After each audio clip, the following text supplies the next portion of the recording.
अरे नमिता, शाम के 7 बज गए हैं, अब तो उठ जाओ। वैसे इतनी लेट तक तो तुम सोती नहीं। तबीयत तो ठीक है ना? नहीं मम्मी जी, तबीयत कुछ ठीक नहीं लग रही है। बदन दर्द हो रहा है और सर भी काफ़ी भारी लग रहा है। अरे कहीं बुखार तो नहीं है? नमिता के सिर पर हाथ रखकर सास अरुणा जी ने तसल्ली की। नहीं मम्मी जी, पर लगता है कि आने वाला है। सुन, ऐसा कर, मैं चाय बना देती हूँ, तू फटाफट से खाने की तैयारी कर दे, फिर जल्दी काम निपटाकर दवा लेकर सो जाना। इतना कहकर अरुणा जी चाय बनाने चली गईं और नमिता सोचने लगी कि क्या बनाऊं जो हल्का फुल्का भी हो और जल्दी भी बन जाए। बदन दर्द की वजह से काम करने का मन तो हो नहीं रहा, लेकिन करना तो पड़ेगा ही। खैर, मम्मी जी के हाथ की चाय मिल जाएगी तो थोड़ा ठीक लगेगा। अभी नमिता ये सोच रही थी कि अरुणा जी ने उसे आवाज़ लगाई। नमिता, छोटे डब्बे में चाय की पत्ती नहीं है, जरा बड़ा डिब्बा ऊपर से उतार दे तो। मुझसे तो हाथ ऊपर होता ही नहीं है और हमेशा बाजुओं में दर्द होता रहता है, क्या करूं? अगले ही पल नमिता ने बिस्तर छोड़ा और किचन की तरफ रुख किया। किचन में घुसते ही बर्तनों का भंडार देख गया। बिखरा हुआ किचन स्लैब बता रहा था कि बच्चों ने शाम को सैंडविच बनाकर खाए हैं। किचन की हालत देखकर उसे काफ़ी गुस्सा आने लगा। सबसे पहले चाय की पत्ती का डब्बा उतारा और चाय चढ़ाई, जो कि अरुणा जी ने अधूरी छोड़ करके फ़ोन पर बात करने चली गई थी। फिर बिखरा हुआ किचन का सामान समेटने लगी। इतने में चाय बनके तैयार हो गई। चाय छानकर नमिता अरुणा जी के कमरे में लेकर गई। मम्मी जी, कढ़ी खिचड़ी बना देती हूँ, हल्का भी है और जल्दी भी बन जाएगा। हाँ सही है, पर वरुण को कढ़ी खिचड़ी पसंद नहीं है ना, तो ऐसा करना, उसके लिए मक्के की रोटी बना देना, वो भी खुशी से खा ही लेगा। मम्मी जी, या तो ऐसा करती हूँ कि बाहर से ही कुछ मंगवा लेती हूँ। नहीं नहीं बेटा, बाहर का खाना मुझे हजम नहीं होगा, तू तो कढ़ी खिचड़ी ही बना दे। ठीक है मम्मी जी। चाय के कप लेकर नमिता रसोई में गई और बर्तन मांजने लगी। कमर काफ़ी दुख रही थी, लेकिन सुबह तक यह बर्तन नहीं छोड़ सकती थी, इसलिए मांजना ही सही समझा और सोचने लगी कि मक्के की रोटी के साथ तो वरुण को चटनी भी चाहिए। तभी पता चला कि ऊपर की टंकियों में पानी खत्म हो चुका है। हाथ पोंछकर गार्ड भैया को फ़ोन किया और मोटर चालू करने को कहा। साथ ही एक तरफ कढ़ी बनानी रखी तो दूसरी तरफ खिचड़ी चढ़ा दी। फ्रिज में नज़र घुमाई तो पता चला कि चटनी ख़त्म है, इसलिए साथ साथ चटनी के लिए हरा धनिया साफ करने लग गई। इतने में ही अरुणा जी रसोई में आई। अरे नमिता, धनिया मुझे दे, मैं साफ कर देती हूँ और चटनी भी बना देती हूँ, तू जरा आराम कर ले। ठीक है मम्मी जी। वैसे कढ़ी खिचड़ी बन गई है, मक्के की रोटी गरम गरम सेक दूंगी और काफ़ी सारा धनिया साफ हो गया है, आप चटनी बना लीजिए। मैं जरा कमर सीधी करके आई। इतना कहकर नमिता अंदर गई तो देखा बेटी अपने प्रोजेक्ट के लिए पुराने अखबार बेड पर फैलाकर कुछ ढूंढ रही थी। त्रिशु, ये क्या बेटा, अखबार क्यों फैला रखा है? चलो हटाओ ये सब, मुझे आराम करना है। इतना कहकर नमिता ने सामान एक तरफ किया और आराम से बैठ गई। अभी केवल 5 मिनट ही हुए थे कि वरुण का आगमन हो गया। बेटी को पलंग साफ करने के लिए बोलकर नमिता किचन में आ गई। खाना गर्म किया, मक्के की रोटी सेकी और सभी को खाना भी परोस दिया। कमर का दर्द ज्यों का त्यों था। अपनी थाली लगाकर वो कमरे में आ गई। देखा तो पलंग अब तक बिखरा पड़ा था। अब नमिता का गुस्सा 7वें आसमान पर था, लेकिन उनके हाथ में खाने की थाली थी, इसलिए उसने थाली एक तरफ पटक कर बच्चों को डांटना सही नहीं लगा, क्योंकि ये अन्न का अनादर था। लेकिन अगले ही पल जब वह पलंग पर बैठी तो कमर दर्द के मारे आंखों से आंसू आ गए और वह दर्द से कराहने लगी।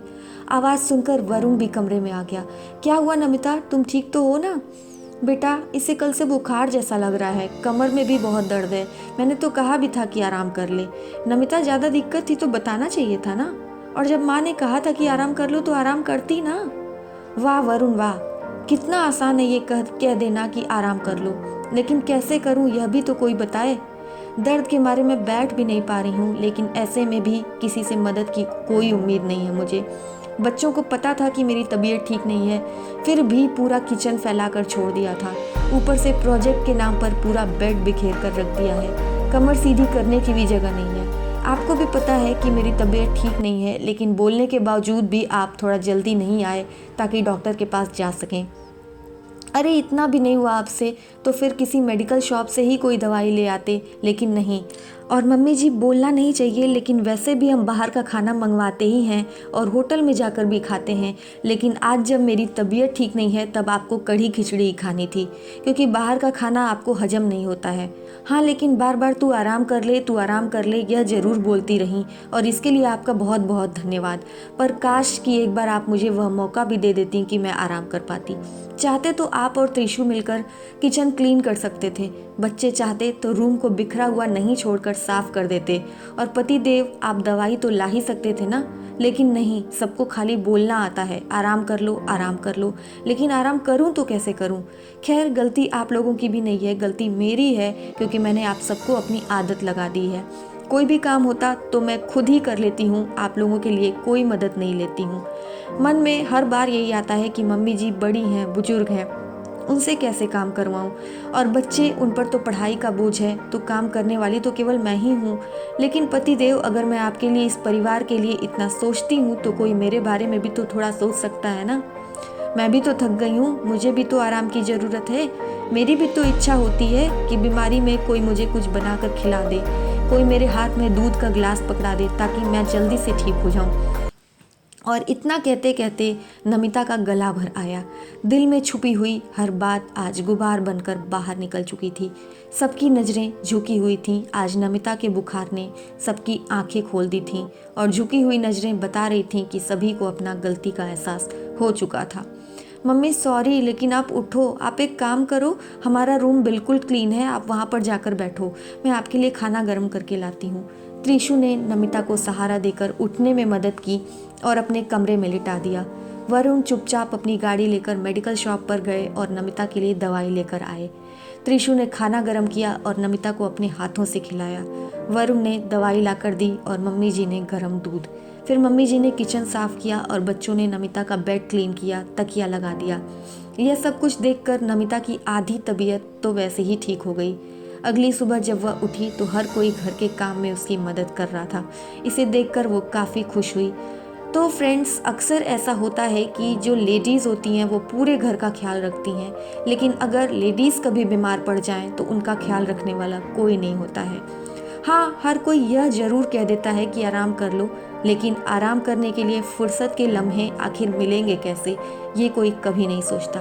तो आई होप आपको आज की स्टोरी अच्छी लगी होगी।